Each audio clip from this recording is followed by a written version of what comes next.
Okay, it's 6:01. Let's call the meeting to order. And next is roll call.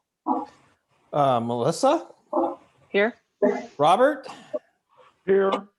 Gabriel, Present. Leslie, Here. and Irma is not with us yet, and Robert Moxley's not with us yet. So back to you, Madam Chair, for the minutes. I think we have to skip the minutes. I didn't get in to sign them. Is that? Nope. No? You've got the minutes from February 17th in your packet. And then we did a summary of the open house. You don't need to approve the summary of the open house, but you got the February 17th minutes to approve. Okay, so then a motion to approve the February 17th minutes. Motion. By Robert. All right, Robert, we need a second. Leslie seconds. All right, all in favor? Aye. Aye. Okay, minutes approved. Next, so Steve Faust, preliminary online survey results. Sounds good. Good evening, everyone. And it looks like we had a few more people join us in the last 30 seconds or so. Elizabeth's going to pull up the PowerPoint. So here we are. I know with tears in your eyes, this is meeting number 5, our last meeting of our CAC. And we are going to, why don't you go ahead to the next slide, Elizabeth? Tonight, I'll start with those preliminary survey results. And then Elizabeth is going to walk you through the final draft code updates. I think we'll pause at the end of the proposed duplex code updates, and then again at the end of the other middle housing code updates to get a recommendation from this group to go forward to Planning Commission. And then we will talk briefly about next steps before we adjourn. So without further ado, the preliminary survey results. I will start by saying that because of the nature of what we're talking about, and I think you all know this from participating in these meetings, and because of the fact that certain parts of what we're talking about are required by the state, it was a challenge to find questions to ask the public that were very, that your everyday person might find easy to answer. We definitely struggled with that and decided in the end that we just need to ask the questions where we still have flexibility. And if people are able to answer them, they can. And if they get to the survey and they're like, this is just beyond my area of understanding, then we have to live with that because there's just really no way around it. So we did have the survey. It's still open. It's open through Friday. And oftentimes I'll just leave those open until I get back into the virtual office on Monday morning. And as of yesterday, we had 63 people respond. And here's what we heard. So, and one other reminder before I start to go through these, just a reminder that these surveys are not scientifically valid. These are an opportunity for us to reach out to the community, give people an opportunity to share their thoughts. And in the end, it's just another factor for all of us to consider when we're putting together these code updates. So I wouldn't take any one of these results and say, well, because the survey said this, X, we need to do Y. It's more of a situation where it's, well, the survey said X, so should we rethink what we were proposing about Y, or should we look at that again? So I encourage you to think of these in that manner. So question number 1 was, should the city retain the 3,000 square foot minimum lot size in the R3 zone, reduce it to 2,500 square feet, or reduce it to 2,000 square feet? And the majority of folks, over 60%, said just keep it at the size it is, while another 27% said to reduce it to either 2,500 or 2,000 square feet. So that was question number 1. Question number 2, what height limit do you support in the R1 low density zone? This one was virtually a toss up. Half the people said keep it at 30 feet for all housing types, except for townhouses, which are 35 or need to be, I think, 35 feet. And about half said, why don't you increase it from 30 to 35 feet for all housing types? So no clear direction from the community on that one. Question number 3. What height limit do you support for the R2, AR, and RP medium density zones? So again, not a great distinction between those who said increase from 30 to 35 feet for all housing types and those who said retain 30 feet for all housing types except townhouses. So again, I'd say no clear direction there. And then what height limit do you support for the R3, the high density zone? People, almost everyone voted for keeping it at 45 feet for all housing types without very many responses otherwise. And then number 5, do you support reducing the minimum spacing between driveways from 40 feet to 22 feet? And this was, again, a kind of complex one, and it's hard to provide all the context people need to answer, but we tried anyway. And this is kind of flipped from, it's going from those who do not support down to those who strongly support. And I presented it that way just because the higher numbers were at the bottom and I wanted to show those up top. So more than half, and it looks like closer to 70% of people either don't support or would support it, but would have reservations about it. And about 30% would support that. So something to keep in mind when Elizabeth gets to these points in the draft code updates, something that we can flag and consider and re-discuss again. What is the maximum number of units the city should allow in a single townhouse development? We gave the choices of 4 in all zones, 6 in all zones, 8 in all zones, or a response that was a little more nuanced where it said, well, in the low density zone, it's 4 units, and in the higher or medium and high density, it would be 8 units. So the most popular response or the most common response was just have it be the lowest number, 4 units in all zones, but not too far behind was this more nuanced idea of having the number be lower in the lower density zones and higher in the medium and high density zones. And then those who felt it should be 6 or 8 units in all zones were just about the same. So again, take everything with a grain of salt, and we'll consider them again when the time is right. There's one more. Do you support increasing the maximum building coverage for townhouses from 40 to 50% to 60% in all zones? And again, it's a little bit flipped. Most respondents, a little more than half, said they do not support it, and then fewer support and strongly support. So again, some resistance to change and concerns about impacts on the community. We see a lot of that in the comments as well. And number 8, how important are each of the following elements in regulating cottage cluster parking areas in residential neighborhoods? And this is the last one. Interestingly enough, stormwater facilities for parking areas was the element that received the highest score. Other things that received high scores were landscaping, screening along side property lines, and walls or fencing alongside property lines. So it seems like side property lines were a bigger concern than between the property and the street. Down at the bottom, landscaping islands within the parking area, not as much of a concern for our respondents. So there you have it. Keep these in mind. We can always go back to them if you want to see them again, but keep them in mind as Elizabeth walks us through the draft code. Any questions?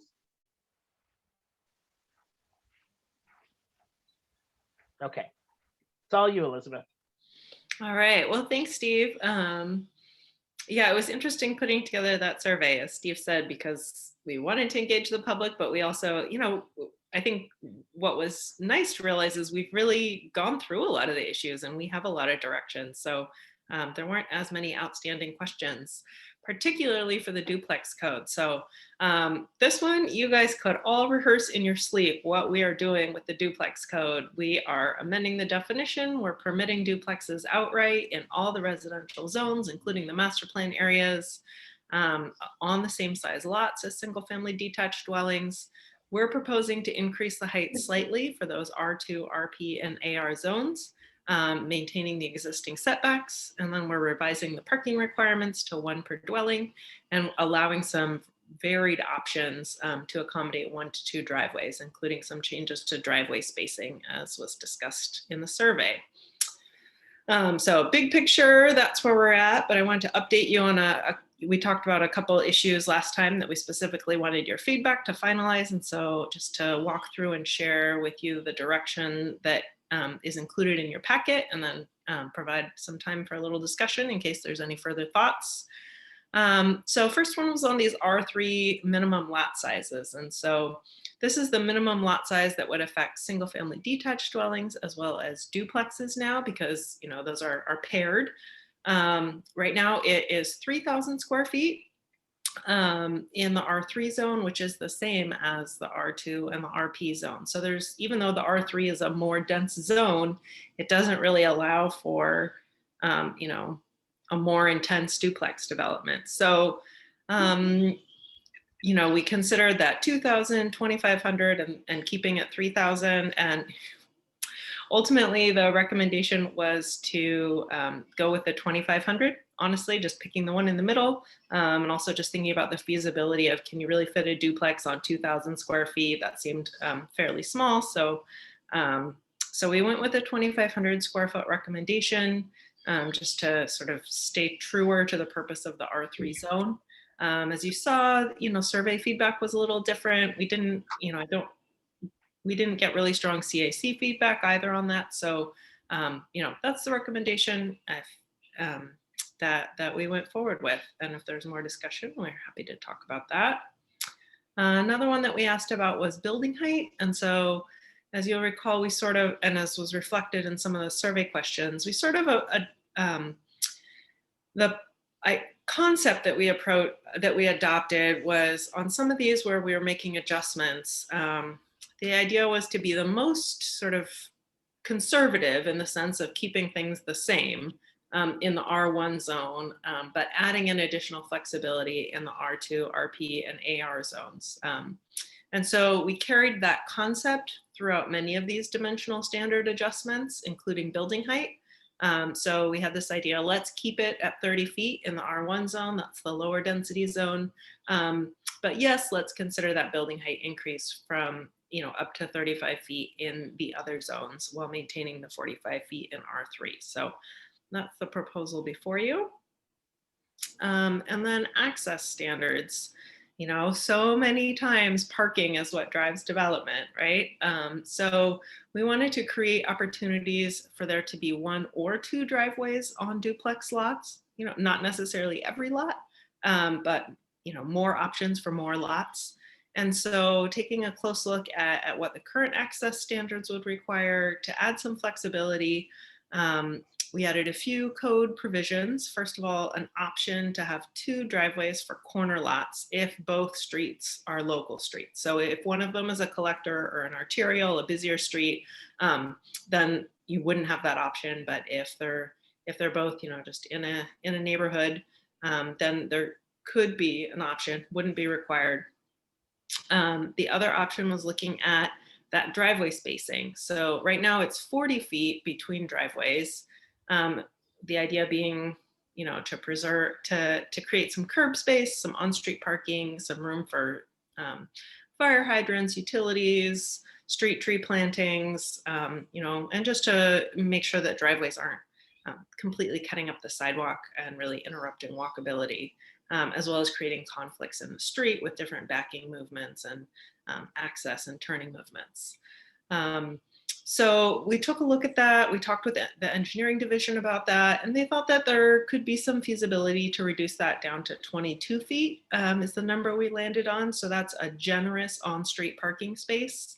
Some places it's as low as 18 feet, but that you have to be a really good parker, not to mention there's sort of the wings of the driveway and whatnot. And so we just thought, let's be on the generous side with 22 feet.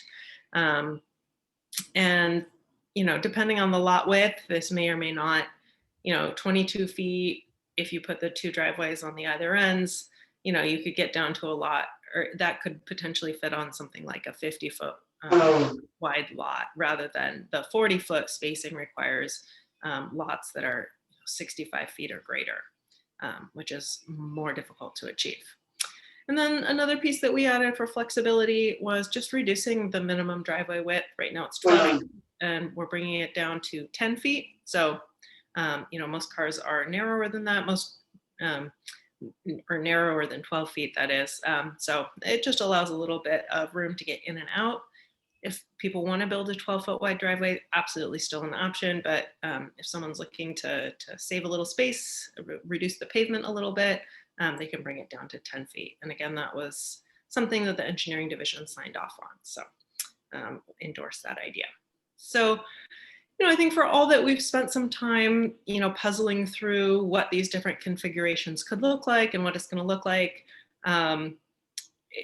Google image search to reveal the true tricks of my trade is not necessarily a crystal ball, but this is far and away the most common duplex design that is being marketed these days, bringing the garages together and sharing a driveway in the middle of the lot. So absolutely, this is permitted under the current standards, and the changes that we're proposing just add additional flexibility. It'll be interesting to see which options are most popular among builders and site developers. But there's a lot of benefit to having the two driveways together, in terms of cost and pouring the concrete and creating the curb cut. You also, the shared wall between driveways reduces the shared walls between living spaces and, possible livability issues. So, we're adding options, but I would expect we'll still see a lot of, solo driveways for duplexes. You could start to see some examples like this where the garages and the driveways are pushed to the far sides of the lot. So we're creating that option. So in terms of the duplex code, we wanted to take some time here and get your feedback about your support for the duplex code as presented with those refinements, as I mentioned. Here, if you have any further recommendations about modifying the duplex code and any other comments that you want us to carry forward to Planning Commission as part of your discussion that you want us to transmit with your recommendation. And then before we discuss this, of course, if you have any clarifying questions or opinions that you'd like to share, we can get into that first as well. So maybe start with any questions if there are.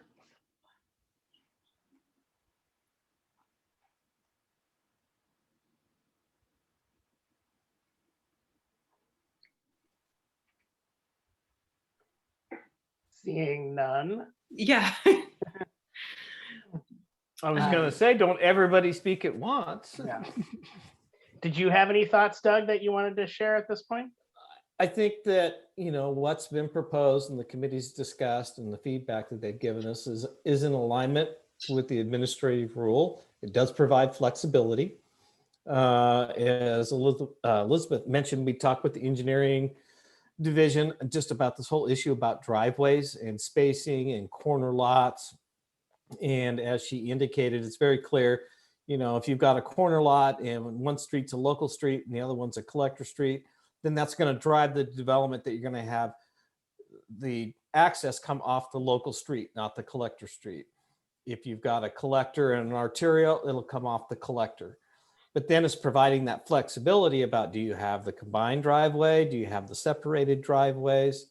And so we wanted to make sure that we provided as much flexibility as possible for the developers and not, create from my perspective, a regimented design type.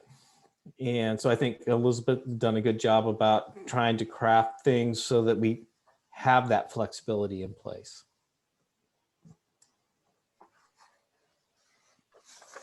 So I guess if there aren't questions, Elizabeth, we would just ask, not, we don't need to vote, but are there any objections to the code as Elizabeth presented it, going forward as a recommendation to Planning Commission?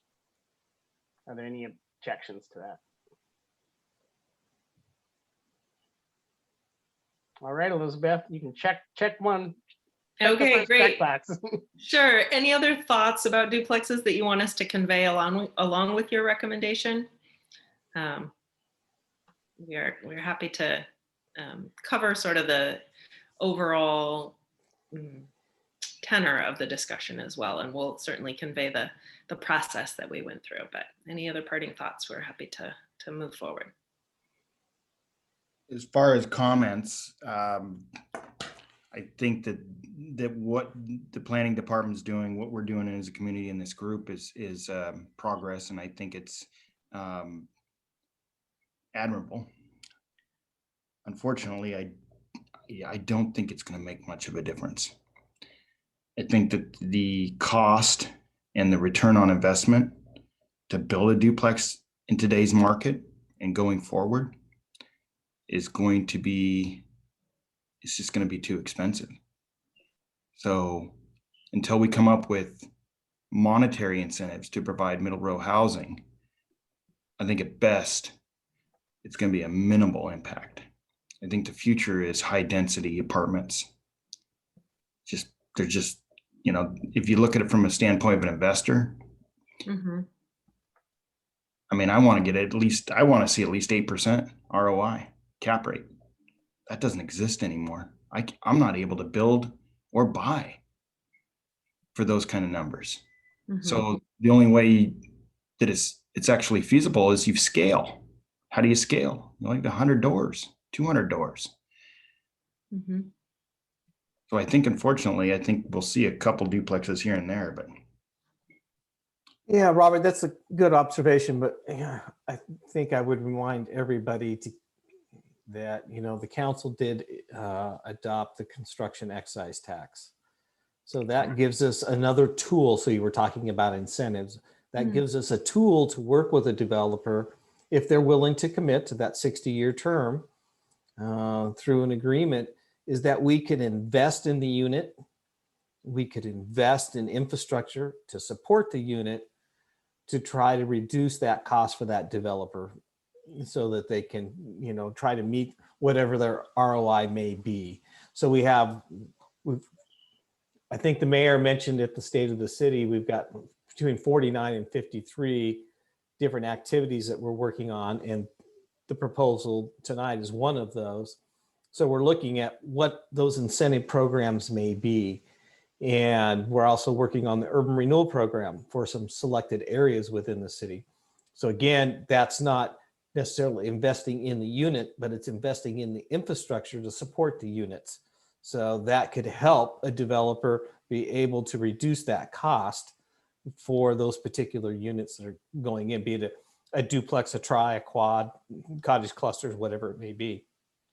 So we're trying to get there, Robert. It doesn't all happen as quickly as we would like. And I would agree with that. It's difficult. It's a process.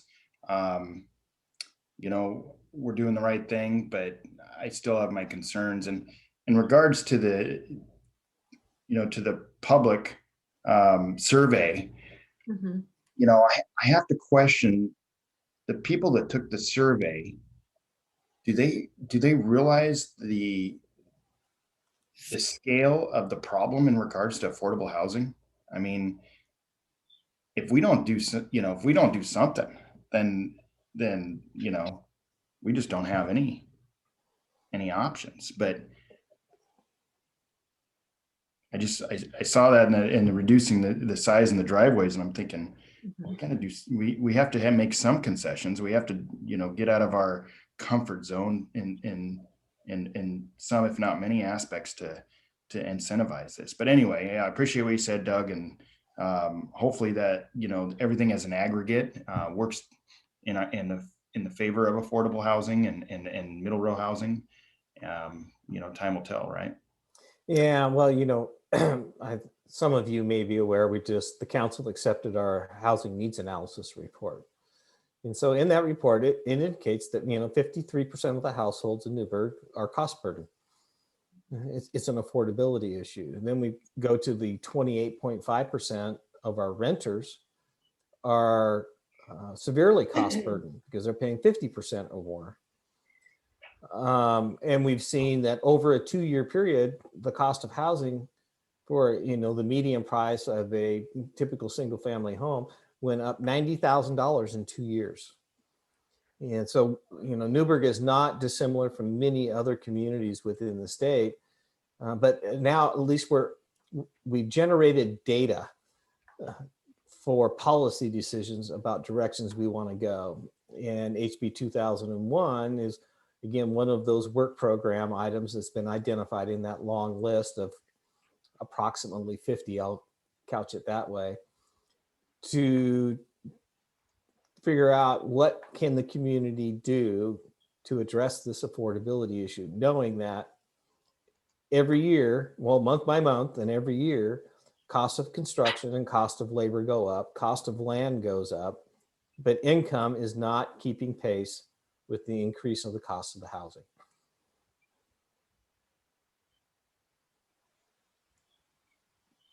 So I would just say that kind of piggybacking on what Robert said, that planning and zoning code changes and affordable housing are really nuanced, and I feel like our group has done a good job of getting into the issues and making recommendations that do take into account community concerns, such as, we didn't go really extreme with parking or density, but still making some moderate changes. And so I feel like the recommendations that we have are well-informed, and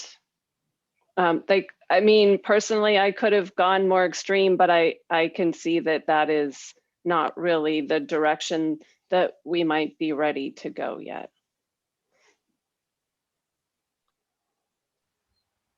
Yeah, and I would definitely thank this group for, the direction you've provided. And I think that you've provided a strong duplex recommendation in terms of code. And as Robert says, there are still a lot of pieces to this. This is not going to be, the single solution that solves, the needs of 53% of Newburgh's households going forward. So thank goodness, Doug, that you have another 49 or so items on your list. And I hope everyone has an endless supply of free evenings to sit around and we'll just keep chipping away at them. But yeah, I think this is a great step, and I've definitely appreciated working with the group and balancing these different pieces, as Melissa, as you're saying. And one other thing that I remember hearing about the changes that, all of these that the state were requiring was, if you frame looking at it as a, all of these types of housing have essentially been excluded and not allowed. So we are allowing more housing instead of just looking at it as single family zoning is dead or whatever, we're giving more choices. Yeah, it's like single family plus. Great. All right. Well, any more thoughts before we turn to the other middle housing that gives us a few more options to integrate into our neighborhoods?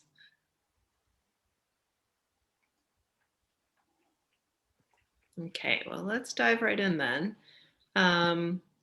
So just, again, you could recite this in your sleep, I'm sure. Triplexes, quadplexes, townhouses, and cottage clusters. I'm sorry, I don't know why that's there. Error on my part.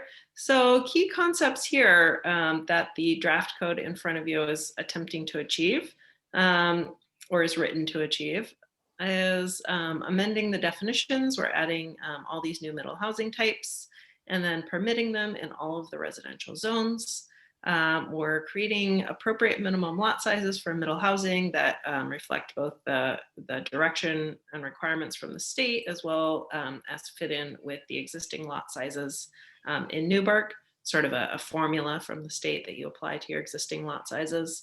We're mostly maintaining the existing dimensional standards, but there's some fine tuning to height and lot coverage that similar to duplexes. We're adding some clear and objective design standards that address the way these middle housing types, are fit within neighborhoods and relate to the street, as well as revising parking requirements, very similar to duplexes, in terms of one space per dwelling unit. And then the access and parking area options, are similar themes to duplexes, but it gets even more complex because we're talking about managing more units and more cars. So we'll talk a lot about that this evening.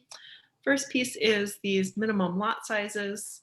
So as you've heard us say before, triplexes are going to be 5,000 square feet. That's the requirement from the state, 7,000 square feet for quadplexes and cottages, and 1,500 square feet for townhouses.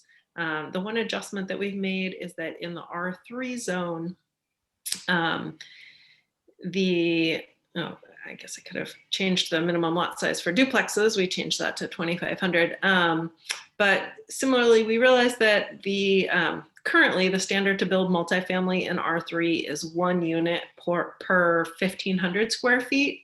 So 3 times 1,500 square feet means that, right now you can do a triplex on 4,500 square feet. And so it seemed more appropriate to keep that lot size and, correspondingly the 6,000 square feet for quadplexes, rather than increase it through this project as is done in the other zones. So just a refinement there that we caught when we came through this again, and also sort of helps with that overall, density transect, if you will, that it becomes more dense when we get to the R3 zone. So that seemed appropriate. Okay. And lot coverage, we did get some different comments on this in the survey, but the recommended building coverage is we're proposing to keep at 40% in R1, except to increase for townhouses. And that's to account for those smaller lot sizes and to make sure that that gives it just a little bit more flexibility, as well as increasing the ability to integrate a garage on the first floor while still having some living space on the upper stories. And then proposing an across the board increase to 60% in all of the other residential zones.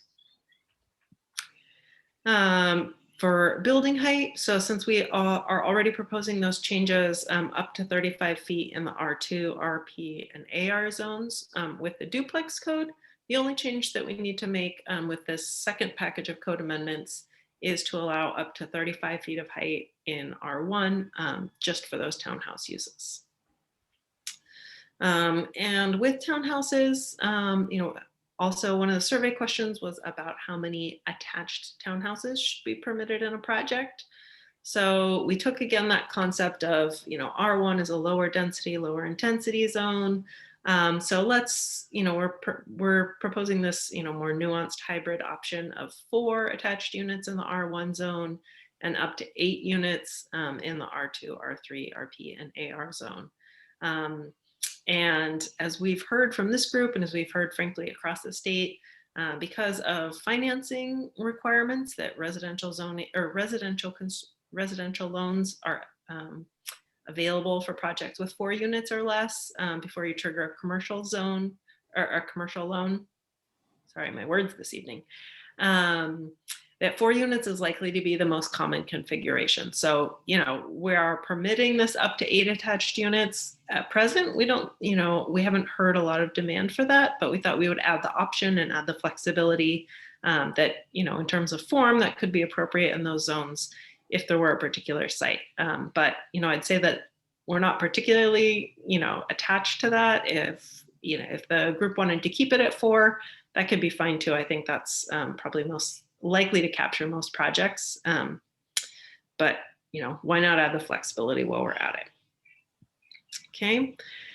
And then cottage units, we also have some choices to make here about the number of cottages that are permitted in in a cluster. And so there's sort of two concepts. First is how many units are clustered together around sharing the same common open space. So sort of, the same front lawn, if you will, as well as, and then there could be under state rules, you can control how many are in a cluster, but there are no necessarily caps on how many clusters can be on a single site. So you could have, like a bunch of grapes, you could have multiple clusters on the same vine. Someone could really do that kind of a project in Newburgh. Yeah, grapes, sorry. The vineyard, you could call it. But our recommendation is to allow a minimum of 3 cottages in a cluster for all zones.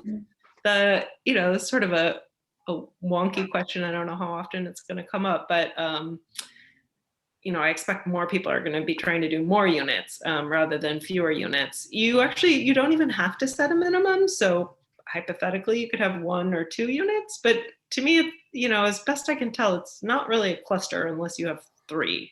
It seems to make it work, but the city could also set 4 or 5 as a minimum if you wanted, but we thought 3 added the most flexibility, especially if you had one of those smaller, say 7,000 square foot lots, and you had the option to put, 3 rather than trying to, find a way to fit 4.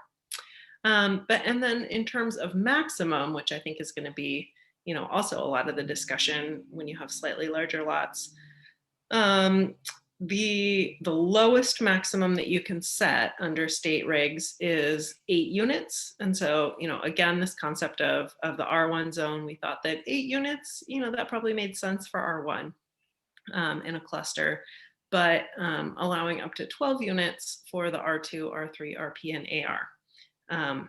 And there's some flexibility here. It could be, I've seen the number 16 floated around for some other standards.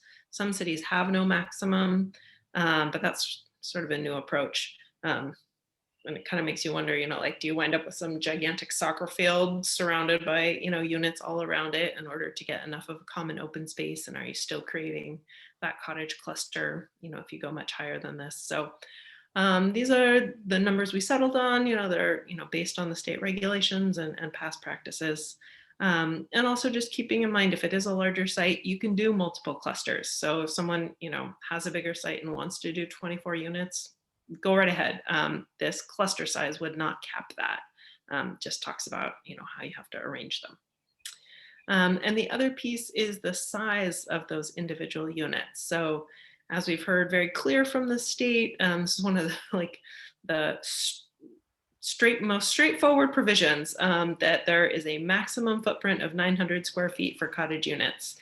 So we have implemented that. And then the question just becomes, do you cap it? Do you cap the overall size to, say 900 or somewhere in the 1,200 to 1,400 square feet range? Or do you just allow it to go up to 1,800 square feet, which is what you get, with a 2-story 900 square foot footprint? And so the approach that we're taking is to not cap the total size. So it's a 900 square foot footprint, and that by not introducing an additional building size maximum, there is the flexibility to go up to 800 square feet. Just, again, depending on what a developer is trying to do and what fits on the site. There could be some smaller units, some larger units, but just thought we would add the maximum flexibility there for cottages. Okay, then we get into these townhouse access questions, right? And so what comes through, clearly from the model code is that we need to be sure that there is an option for up to 1 12-foot wide driveway per 20-foot wide lot. And that definitely is a compromise in terms of, it's allowing an awful lot of driveway width, for on the front facade, but it is generally the easiest and most economical way to access individual lots. So, balances development feasibility rather than, say, requiring alley construction for all townhouses that can really have a negative impact on feasibility and drive up costs. So that was the compromise and the direction that's set at the state level. So we are making sure that that is permitted. But the model code also allows a variety of options. You know, when we've pushed, well, that's too strong a word. When we've questioned the state and DLCD staff about this, you know, they really just emphasize it's options, options, options, which is true. You know, they are promoting these other options, you know, but it'll be interesting to see which options are most commonly preferred by the development, you know, community. So we are making sure that those shared access options are permitted. And, you know, again, just trying to minimize or manage those impacts along the sidewalk and the frontage in terms of how the curb cuts impact the availability of on-street parking and street trees and utilities. So in addition to the options that are included in the model code, we also added some code recommending a paired driveway configuration, which I've got illustrated here as a way to minimize curb cuts. So these are the options that are in the model code. So, you know, on the left, right, is the one that we have to guarantee, 12-foot wide driveway on a, well, in our case, it's going to be a 20-foot wide lot. And then these on the right are the other options that, you know, are permitted under Newburgh's code, as far as, you know, how desirable they might be and how feasible. You know, you can see that some of these take up more site area to develop these shared access driveways. So they may be less popular, but maybe they solve a need and for some certain developments.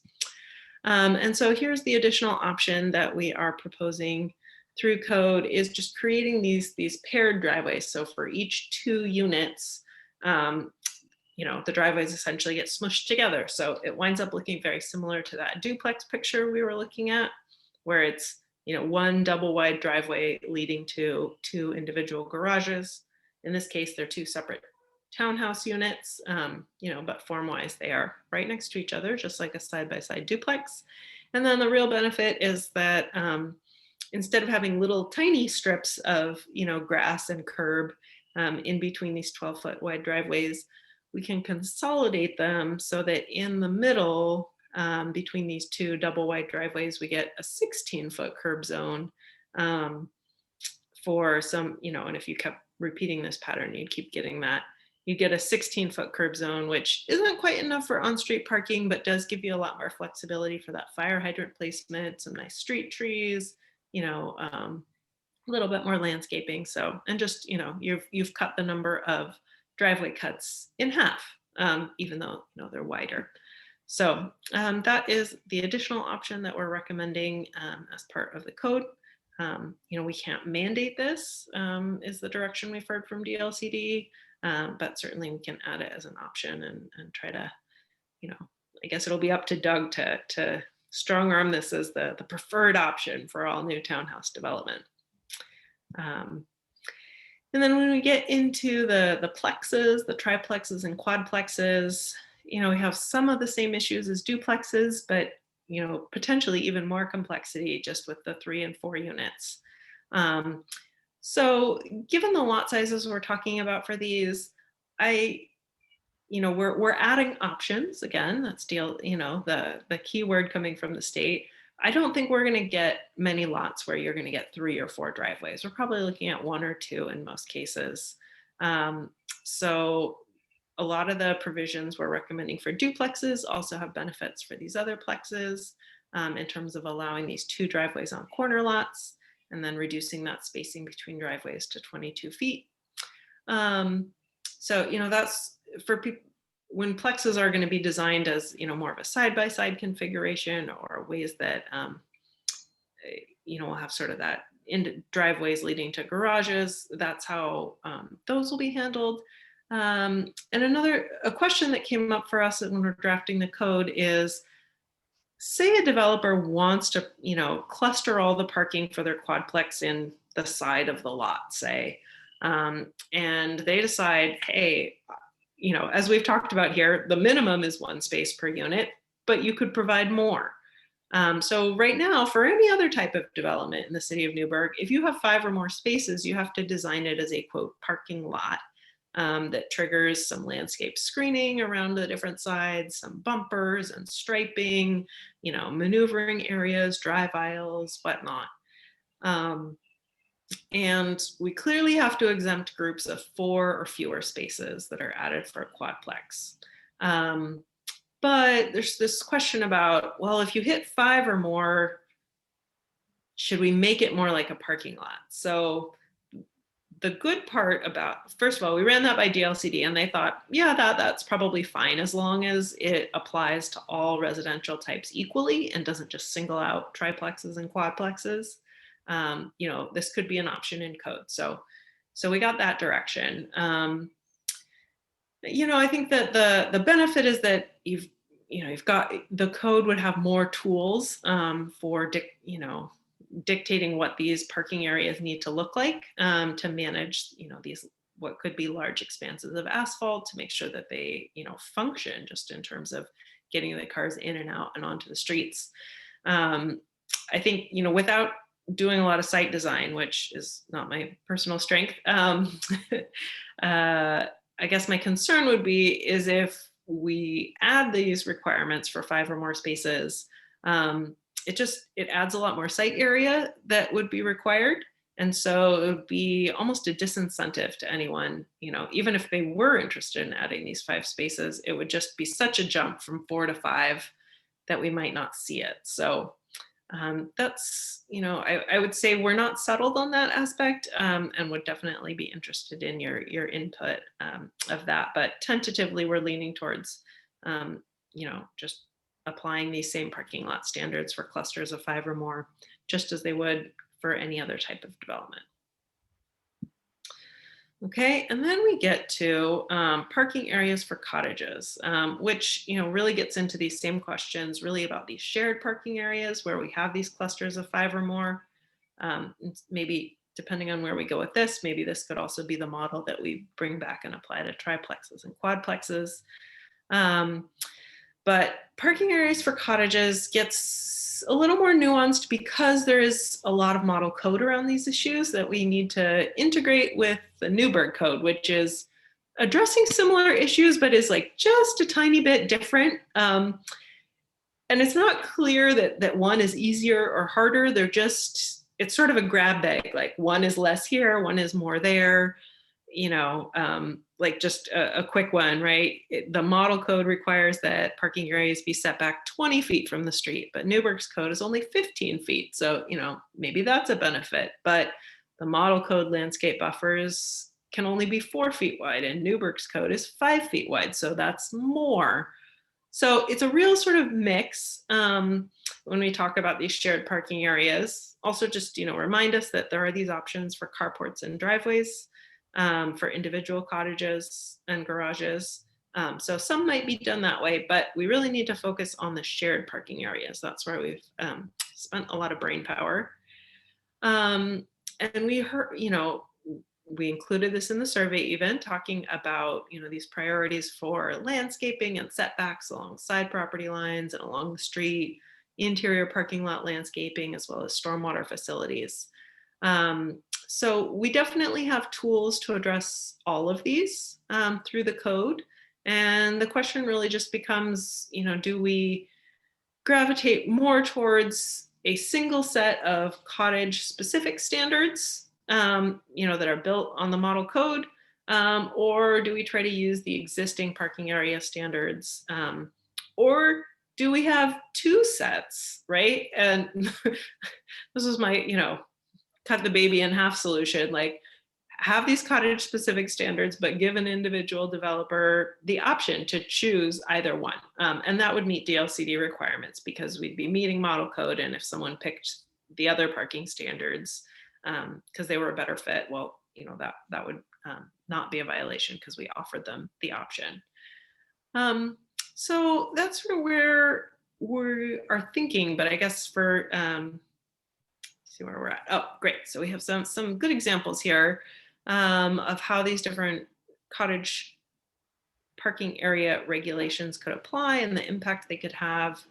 You know, this cottage one, just especially when we focus on There's some individual garages, but then the shared vehicle area, right, has those drive aisles and maneuvering area, striped parking spaces and these buffers, but it doesn't have any landscaping islands between the spaces. So, you know, on the top of this, you've got 7 spaces in a row, which would not be permitted under the DLCD model code. We don't have to require those landscaping islands, but you know, just to point out that it's a difference. Instead, here they focus their effort on landscaping around the perimeter of the site, more for screening. Here's an example that was built in Silverton. And you can see that the shared parking area on the left of the screen, they have some surface parking as well as some shared garages.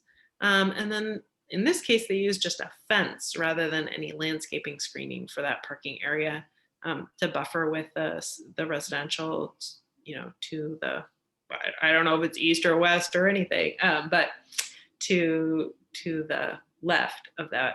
And then in the upper right is their other shared parking area.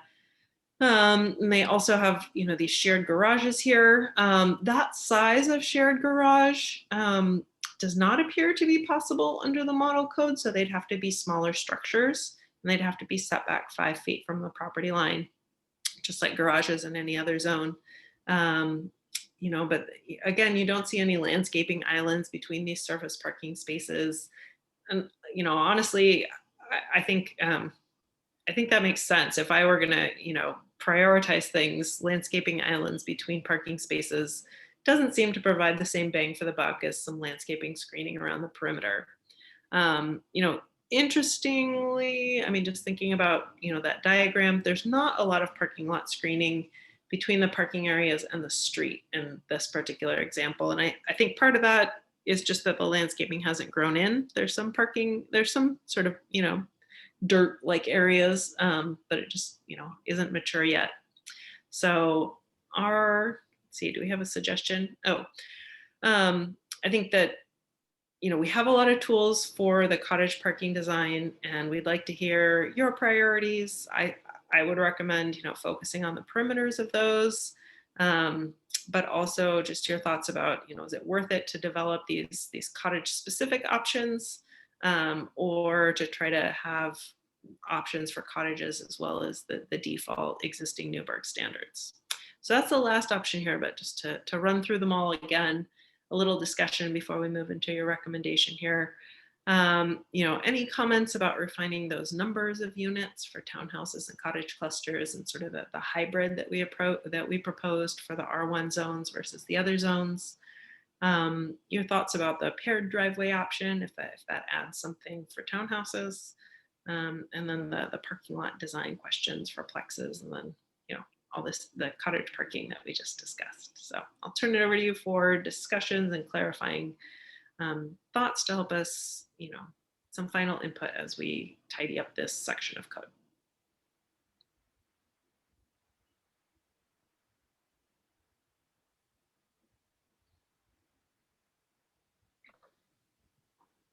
Could you go back to the slide where it showed the numbers of units for townhouses and cottage clusters? Definitely. Okay, so townhouses, we're looking at 4 in the R1 zone and up to 8 in the other zones.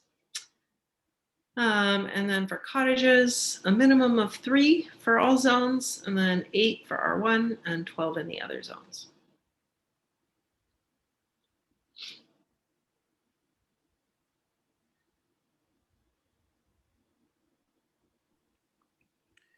So I'll comment, Elizabeth. I think a lot of this is going to be self-regulating in the market.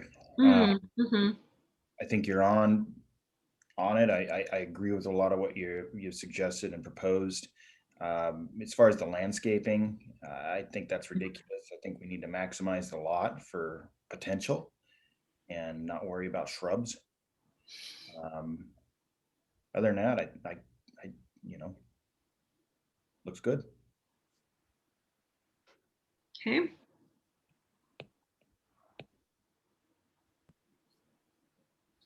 I really like the shared driveway design and it makes a lot of sense to me. I I'm surprised that's not in our code already, and I think that makes a lot of sense. Thanks. Yeah, I mean, I don't know if it would be impossible to develop under the current code, but we just want to make it, clearer that it was an option. And that we also ran that through engineering, and they thought that that was a very feasible design.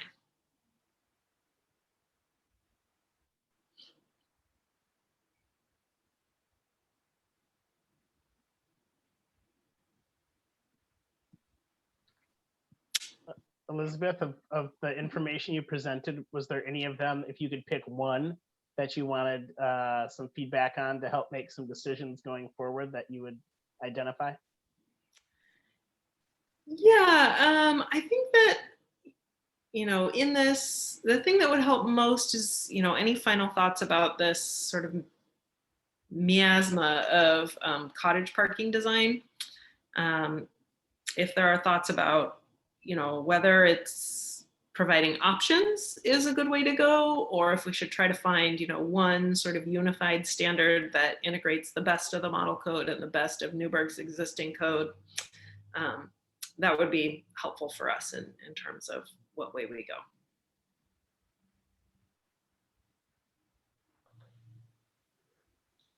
I feel like our group has been about providing options, but I would be interested, I guess, in hearing Doug. Does staff feel like the current code could use a little refresh for these types of parking lots, or, with the 4 feet versus 5 feet versus no requirement of what did you call it? It's like a vegetation Landscaping island. That sort of thing. Yeah, so in conversations I've had with our consultant team is on the cottage cluster component of that is, for me, I'm trying to reduce the sea of asphalt because it's the heat buildup. So I have a council goal over here that talks about sustainability. And so when you can get the landscape island and break up those rows of parking, because you're already going to have the drive aisle, it's going to be between 22 to 24 feet in width. Then you've got a typical parking stall, which is 9 by 18. And all of a sudden, if you start to run a whole line of those parking without any landscaping, you got all this asphalt. So I've been a believer in trying to, create a landscape island that's wide enough to accommodate a tree that can grow in the future, that can provide shading over that asphalt area, which will reduce the heat buildup. So our current code says that you can have no more than 7 parking spaces in a row, and then you have to have a landscape island. That landscape island is 5 feet wide from inside to inside. And then you've got basically the 6 inches of the curb width. So you're, from outside curb to outside curb, you're really at 6 feet. So the model code talks about 4 feet. So the issue for me, every 5, is that when you get to a 4 foot wide landscape island and from inside to inside, it then reduces, it minimizes the type of tree that you can plant in that island. So that tree may not grow up enough to actually provide the shading to reduce the heat buildup. So I kind of lean to kind of a 2 option approach.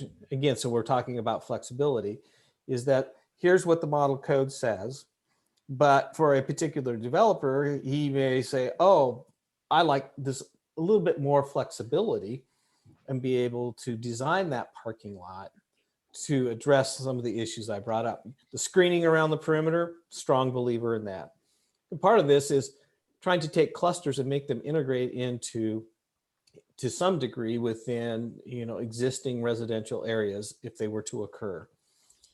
And if I hear from property owners is that if you had this particular lot and you put in cottages and you got this big sea of asphalt, it's really out of character with the neighborhood. So how can you break that up to make it more compatible with existing development that has already occurred? That's one scenario. Then you've got the new development. And in the new development, you can have this mix of all these different types of housing types but you're trying to create a sense of neighborhood and a variety of income levels, a variety of housing prices. So I always balance between the two, existing neighborhoods and new neighborhoods. How do you make it work? So I like the 2-option approach.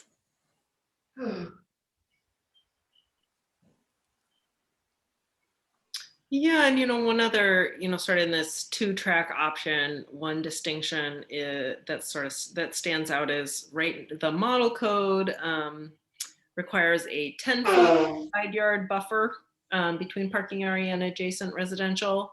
And it's up to the city to say what kind of shrubs and other landscaping materials go in that area. And the existing Newburgh code allows for a 5-foot side yard buffer, but it has to include some shrubs as well as a fence, right?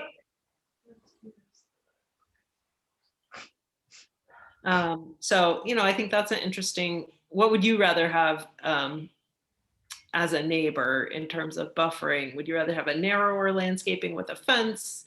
Is a fence better screening, or is it just sort of a big blank fence wall that, is even uglier than seeing some shrubs?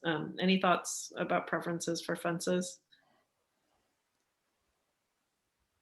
Personally, I'd go with a fence. I mean, respectfully disagree with Doug.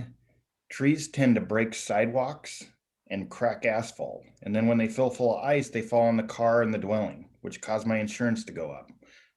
So they're nice for shade when they're there, but they're expensive when they come down or to destroy adjacent. So I mean, just personally, and I get what Doug's saying, but I wouldn't have it. I just maximize the lot for what is. Does the code specify what types of trees are used? Or does the code just say, choose any tree you want? Because Robert brings up a good point about the roots of the trees breaking up our concrete, breaking up the asphalt.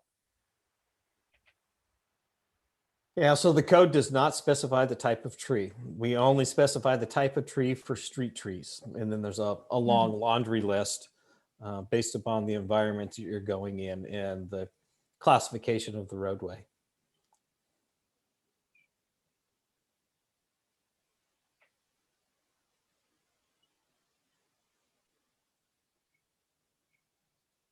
Doug, what you said about the sustainability does have some sway with me. I mean, both in terms of like being a heat sink, and I mean, things are getting hotter around here, as well as if I think of myself driving to a parking lot and it's summer, I'll try to find the shade so my car's not as hot. So I mean, that's a pretty real occurrence that I'm sure I'm not the only one. Yeah, as an example, for street trees, we actually require a root barrier for all of our street trees now. And so that is a tool to ensure that the roots are growing down and minimizing the lateral movement of those roofs, which gets to Robert's comment about breaking up sidewalks and breaking up asphalt. The consultant team and I have not talked about, well, if you have a landscape island, should you have a root barrier to minimize that potential that it's going to do damage to the concrete and or to the asphalt area? It adds cost. And typically what we see, we've got a rectangular design and a round design, but the overall purpose is to ensure that try to direct those roots to grow down rather than out laterally. Yeah, right. And as Doug says, we haven't discussed this a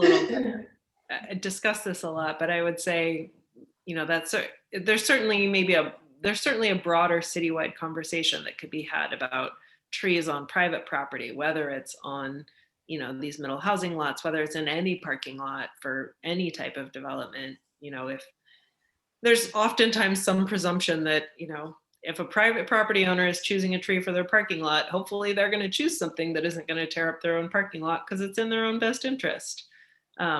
I don't know how true that is in practice, but that's often why public street trees are regulated more heavily than, trees on private property. And if there's cause to revisit that on a citywide basis, that could be a way to get at that, as a next refinement step after this project. Yeah, for the root barriers, we're trying to protect our public infrastructure. Yeah. And as some of you may know, property owners are responsible for the sidewalk in front of their home.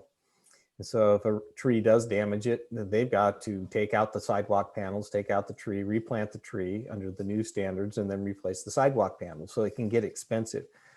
We have not progressed to regulating this issue about root barriers on private property. So that's the other side of it, is if you required something like that for cottages, but you don't require it for everybody else, are you treating cottages differently, which I think would run afoul of the administrative rule. Correct. So then it gets back to Elizabeth's comment about hopefully the developer is selecting the right tree for that right environment if you do have a landscape island. Yeah. So I'm hearing options. So we can certainly go forward with developing these 2 tracks, shall we say, for the cottage parking areas, and including them in the draft that we finalize after this meeting. Forward for Planning Commission and City Council review, and yeah, just keep looking at some of the trade-offs between those. I know Robert talked about rather having a fence. And so everything has a lifespan. Yeah. So we have to remember that. A fence has about a 20-year lifespan, and then it falls down. It rots. And of course, we don't get the same cedar we used to have. And now we have pressure treated, and it twists and bends. And same thing for a tree. A tree has a lifespan. A tree will not last forever. In a parking lot, you're not going to plant a white oak that's going to live for 150 years because a 5-foot wide landscape island is not big enough for it. It needs something that's 30 or 40 feet wide because of the root structure. So again, it gets back going to the Sunset Magazine and pulling it up and finding the right tree to fit within the right environment. Yeah. Yeah. All right. Well, any more discussion before we move on to talking about what kind of recommendation this group could offer on this set of code?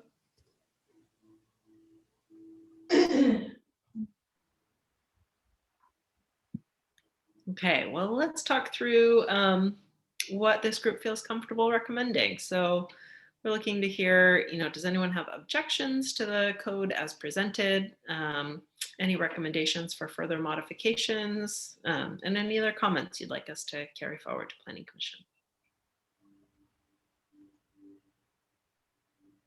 And Elizabeth, we certainly are documenting the conversation, the good conversation we just had, and we can package that along with the proposed code updates. Yes, and I will say one thing that's a tiny bit different is that we do still have a little work to do on this middle housing code to incorporate these parking questions. We also got, just got guidance, some additional guidance from DLCD that I mentioned that came in. So we probably have one more slight revision to this draft, but we are asking for your support as it's presented tonight, with these additional items we've discussed.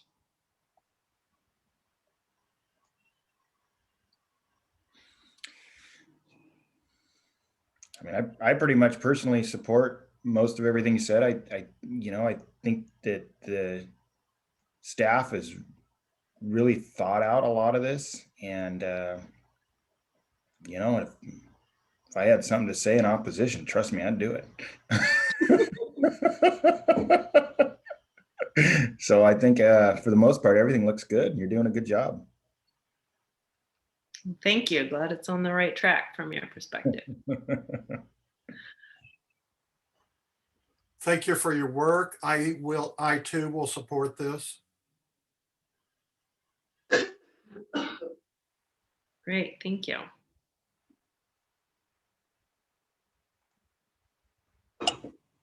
Yeah, I don't think I have anything to add. We saw enough flexibility for the developers there that we could provide mixed or hybrid solutions, and then we need to provide a space for them because they will be looking at what can they actually afford and put there. So I think we are flexible enough and it should work.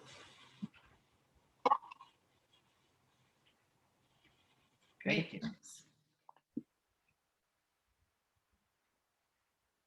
Yeah, I support what we've seen so far, and it looks like it's on the right track. Great. And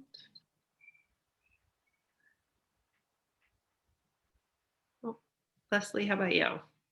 Yeah, I'm also in agreement. When we were talking about trees and fence, I keep thinking about Newburgh being a great place to grow.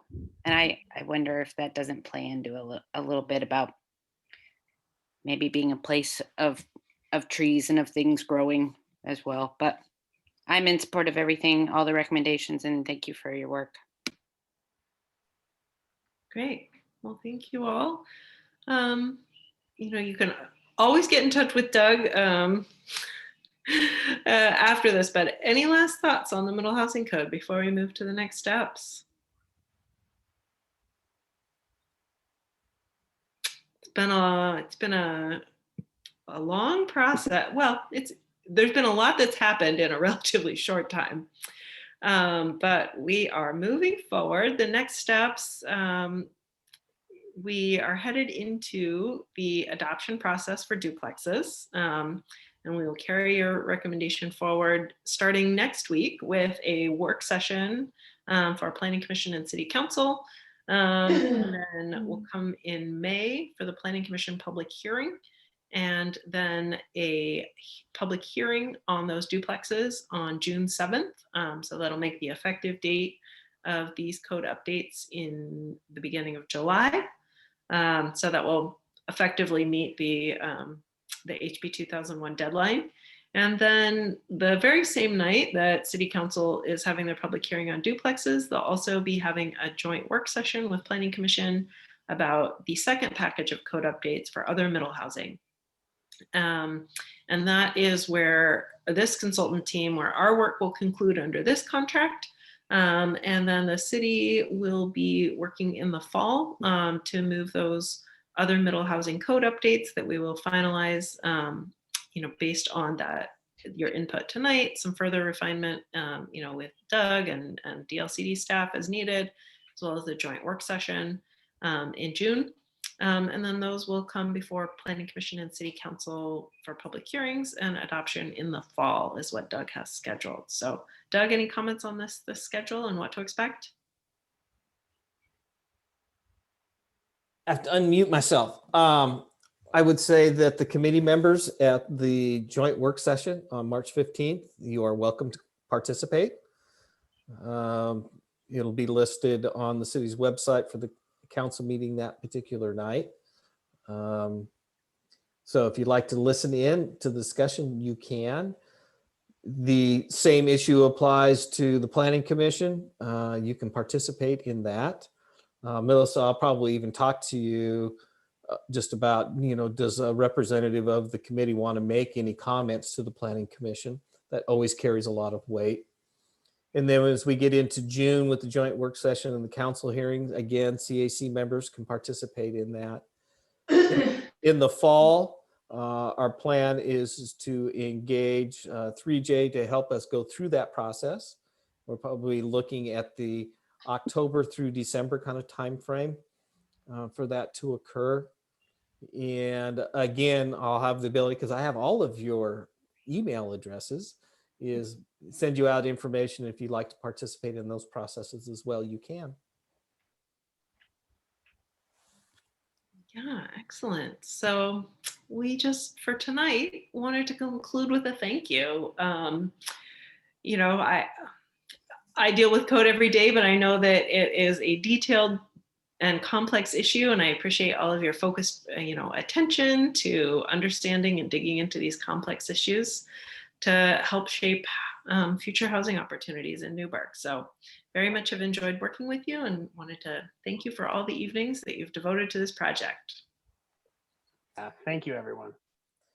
And on top of that, I would add on behalf of the mayor and the council, thank you for committing your time and energy in the evenings, reading all of the material that is going out and coming prepared and having the conversation and providing our consultant team and staff with guidance about how we implement HB 2001. So I know council appreciates it. You do the heavy lifting, and then as the consultant team and I go through it, we start to summarize as we get to planning commission and council. This is what's occurred over a series of months. Yeah, we'll really be able to distill it down to some of the key issues when we bring it to planning commission and city council, since we've talked through so many of the details with this group. Well, good enough. I'm gonna go. It's pot pie tonight. So Well, thank you, everyone. Have a great night. We appreciate All it. right, all right. Thank you too. All right, thank you all. Thanks.